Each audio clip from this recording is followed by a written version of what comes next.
BJP के अंदर मुख्यमंत्री किसको देख रहे हैं आप? कमल। अभी तो भाजपा के पक्ष में हम कमल के फूल को खिलाने का प्रयास करेंगे पूरा। तो शंभू जी आपको क्या लग रहा है? कमल खिलेगा। कमल खिलेगा जी। तो कुछ हलकों के अंदर बालकनाथ जी का भी नाम निकल के आ रहा है। उनका भी आ रहा है सर। प्रधानमंत्री के रूप में किसको देखना चाहते हैं? वो तो फिक्स है मोदी। तो आवाज चल रही है रामलाल जी एमएलए साहब की। अच्छा, भाजपा की चल रही है। भाजपा की चल रही है, बहुत वोटों से विजय होगा। अच्छा, बिल्कुल यूपी वाला फार्मूला तैयार हो सकता है साहब, और आने वाले समय में शायद तो मतलब आप बालकनाथ जी के फेवर में एक तरह से? बिल्कुल है जी। बालकनाथ जी बालक- जो मोदी जी करेंगे वसुंधरा जी को करो या और किसी को करो, जो मुख्यमंत्री आएगा वही आएगा। अभी तो निश्चित नहीं है सर। पूर्व विधायक भगवान साहब जी सैनी करवा रहे हैं अपनी राजनीतिक रसूख के दम। तो आपको क्या लग रहा है इस बार तीसरी बार भी रामलाल जी जीत जाएंगे आसानी से? भारी बहुमत से अब की बार। भारी बहुमत से। कि राहुल गांधी अगर खुद चुनाव लड़ ले रामलाल जी के सामने तो हार जाएंगे। बिछ गई है चुनावी बिसात और आज हम हैं नांगल कला ग्राम के अंदर, जहाँ पे विधायक रामलाल जी ने आज कुछ कार्यों का लोकार्पण किया है, शिलान्यास किया है। यहाँ पे हमारे साथ में कुछ लोग मौजूद हैं, आज उनसे बात करने की कोशिश करेंगे।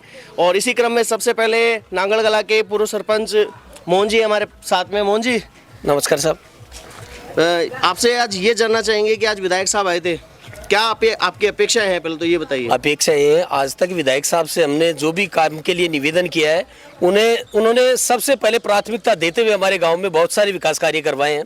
और आज भी शिलान्यास और लोकार्पण का कार्यक्रम रहा है। लगभग 50 लाख रुपए तक का काम उन्होंने हमारी ग्राम पंचायत को दिया, तो उनके लिए हम तहे दिल से आभारी हैं और पूरा ग्राम पंचायत उनके लिए समर्पित है आज। तो आने वाले समय में हम विधायक साहब के कंधे से कंधा मिला करके एक एक वोट उनको डलवाने का पूरा प्रयास करेंगे।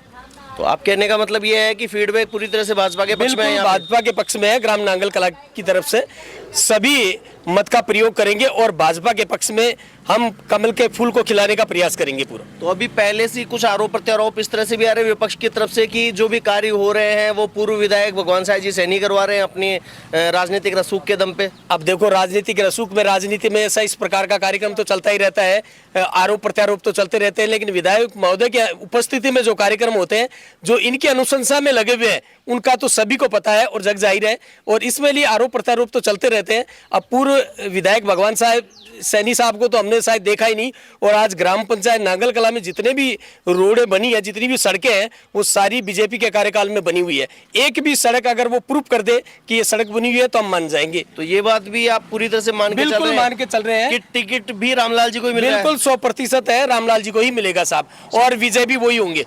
अच्छा, और भी यहाँ पे हैं, उनसे बात करते हैं। भाई साहब, आपका शुभ नाम? मालीराम यादव। तो मालीराम जी, आपको क्या लग रहा है, किसकी आवाज चल रही है? आवाज चल रही है रामलाल जी एमएलए साहब की। अच्छा, भाजपा की चल रही है? भाजपा की चल रही है, बहुत वोटों से विजय होगा। अच्छा, और विकास भी बहुत अच्छा विकास करवाए। आप कहने का मतलब ये है कि उनकी स्ट्रेंथ है, जो काम उन्होंने करवाए वो उनकी स्ट्रेंथ है? बिल्कुल। तो जैसे कि मैंने भी सरपंच साहब से पूछा था, उस मामले में आपका क्या कहना है कि पूर्व विधायक तो ये कह रहे हैं कि जो काम हो रहे हैं वो हमारी अनुशंसा से हो रहे हैं? बिल्कुल, हमें सरकार उनकी है, चाहे किसकी भी हो, लेकिन हमारे तो यहाँ एमएलए साहब की तरफ से ही हुआ है सारा काम। अच्छा, इस बात का पूरा विश्वास है? हाँ, पूरा विश्वास अच्छा, है। आपका शुभ नाम? फूलचंद जाट। तो फूलचंद जी, आपको क्या लग रहा है, जो कैलकुलेशन इन्होंने बोली वही है या उसके अलावा और कुछ? वही है कैलकुलेशन। अच्छा, तो आपको क्या लग रहा है इस बार तीसरी बार भी रामलाल जी जीत जाएंगे आसानी से? भारी बहुमत से अब की बार। भारी बहुमत से। अच्छा, आपका शुभ नाम जी? गोविंद राम।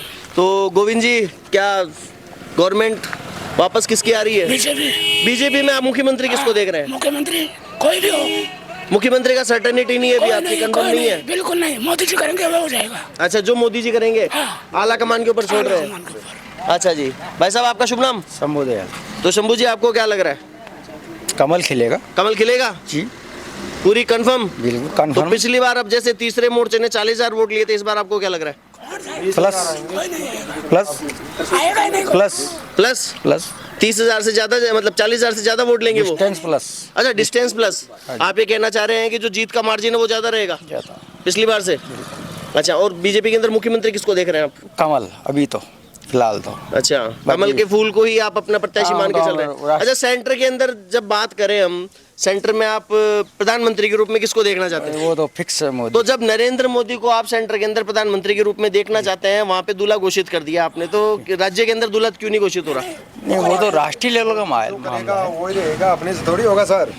जो मोदी जी करेंगे वसुंधरा जी को करो या और किसी को करो, जो मुख्यमंत्री आएगा वही आएगा, अभी तो निश्चित नहीं है सर। तो आपको क्या लग रहा है मुख्यमंत्री बनने के दावेदार फिर भी हैं कौन? 3-4 कोई नाम आप स्पेशल दे सकते इनमें हैं? मैं तो वसुंधरा जी राजे ही है। वसुंधरा जी राजे, हाँ जी। और उनके अलावा उनके अलावा तो सीपी जोशी है। सीपी जोशी। हाँ जी। तो कुछ हलकों के अंदर बालकनाथ जी का भी नाम निकल के आ रहा है, उनका भी आ रहा है सर। क्योंकि उनका कहना है कि वो भी योगी नाथ संप्रदाय से हैं। हाँ, तो वो वो भी यूपी वाला तगड़ा है, फॉर्मूला क्या लागू हो सकता है? हो सकता है, सरपंच साहब आपको क्या लग रहा है? बिल्कुल यूपी वाला फार्मूला तैयार हो सकता है साहब, और आने वाले समय में शायद हो सकता है, होना चाहिए या नहीं होना चाहिए? बिल्कुल होना चाहिए। होना चाहिए। तो मतलब आप बालकनाथ जी के फेवर में एक तरह से? बिल्कुल है जी, बालकनाथ जी। बालकनाथ जी के फेवर में आप चाहते हैं बालकनाथ जी को इस बार अगर बीजेपी जीतती है। अच्छा, कितनी सीटें मान रहे हैं आप राजस्थान के अंदर? 150 ज्यादा। 150 से ज्यादा? 150 प्लस प्लस रहेगी सर, 150 बिल्कुल प्लस प्लस रहेगी। 55। अच्छा, और जो तीसरे मोर्चे के लिए दावेदारी हो रही है, क्या लग रहा है इस बार वोट परसेंटेज बढ़ेगा घटेगा? घटेगा सर, घटेगा। फाइनल घटेगा। तीसरा मोर्चे का तो घटेगा साहब। क्या कारण लग रहा है आपको? कारण नहीं, यहाँ वर्चस्व नहीं है ना राजस्थान के अंदर। राजस्थान में वर्चस्व, पिछली बार तो 40,000 वोट लिए थे छुट्टन जी ने। नहीं, 40,000 लिए थे, वो तो वो 1-2 खिसे आ गए मतलब। अच्छा, आपको ये विश्वास है इस बार की उनकी जो वोट संख्या है वो कम होने वाली है? बहुत कम, बहुत कम होने वाली है। आधे आएंगे। न के बराबर हो जाएगी नहीं के बराबर। 5,000 भी मुश्किल। 5,000 भी मुश्किल? बड़ा दावा कर रहे हैं आप। दावा। वो तो ये कह रहे हैं 80,000 पे जा रहे बता हैं। रहा हूँ, हमारे गांव में से 800 वोट लेके गया था पिछली बार, और यहाँ 50 वोट नहीं मिलेंगे अब की बार। बताओ देख इस बार नहीं 800, मिलेंगे। हाँ नहीं मिलेंगे अब की बार। पिछली तो बार 800 कांग्रेसी लेके तो ये गए थे। आरोप लगा रहे थे कि छुट्टन जी ने तो जो वोट काटे थे वो कांग्रेस के काटे थे। वो नहीं, ये कुछ भी नहीं ये है। नहीं था। बीजेपी वोट कितनी बीजेपी रियलिटी के वोट ज्यादा कटे। क्या बीजेपी के वोट कटे थे? आपका बीजेपी कहने का के ज्यादा मतलब ये कटे है। थे हमारे, यहाँ से ही मान लेते हैं बीजेपी के वोट ज्यादा कटे थे। तो इस बार वो वोट रिटर्न आएंगे? हाँ, रिटर्न वापस बीजेपी आएंगे, भाजपा को आएंगे, अच्छा अच्छा। ऐसी बात। अच्छा, कांग्रेस में किसकी टिकट देख रहे हैं आप? किसकी? किसी को ही मिला। क्या लग रहा है आपको? क्या किसी कांग्रेस मिला को तो हमारे को कभी मतलब भगवान साहब से नहीं बोलते हैं, कभी रुक्मणी जी बोलते मतलब ही हैं, नहीं है अपने कभी को। किसी को बोलते हैं, अलग अलग बोलते हैं। ज्यादा अब क्या नेता हो गए उसमें तो। हाँ, उसमें तो 100 से ज्यादा नेता हो गए, अब उसमें कोई प्रभाव नहीं पड़ता। हमारे तो हम सिर्फ कमल के फूल में रामलाल जी को देखते हैं और किसी को नहीं देखना चाहते। हमारे को उससे कोई लेना देना नहीं है, कांग्रेस से कौन आएगा, हमें तो सिर्फ रामलाल जी चाहिए चोमू क्षेत्र से। फिर भी होता ये है ना कि सामने जो अपोनेंट है उसको कमजोर नहीं आके और हम उनकी क्षमता का आकलन करके चले तो क्या लग रहा है कौन सामने आएगा तो थोड़ा आसान विधायक रहेगा। महोदय की क्षमता पर पूरा विश्वास है कि ये रामलाल जी शर्मा ही कमल का फूल ही विजय होगा चोमू क्षेत्र से। इनके सामने कोई भी आए। और चाहे कोई भी आए। रामलाल जी विजय होगा यहाँ तो, चाहे कोई आए। मुख्यमंत्री अशोक गहलोत भी आ जाए ना तो हार के जाएगा यहाँ से। अच्छा, कल परसों हमारे एक जो व्यूअर थे वो ये कह रहे थे कि राहुल गांधी अगर खुद चुनाव लड़ ले रामलाल जी के सामने तो हार जाएंगे, और आज भाई साहब का ये कहना है कि यहाँ पे अशोक गहलोत भी आ जाए अगर सरदारपुरा अपने क्षेत्र को छोड़ के तो वो भी यहाँ पे रामलाल जी के सामने चुनाव हार जाएंगे। खैर, चुनावी ऊंट है, ये किस करवट बैठेगा ये तो समय ही बताएगा, लेकिन नांगल कला के जो जनता है उनका ओपिनियन फिलहाल ये है और ये इनके निजी विचार है। हमारा काम है निष्पक्ष तरीके से आप तक अपनी बात को पहुंचाना। अगर आपको हमारी बात अच्छी लगी है, चैनल को सब्सक्राइब कीजिए, वीडियो को लाइक कर लीजिए और शेयर करना बिल्कुल ना भूलिए। मिलते हैं अगले वीडियो में जनमंथन के साथ।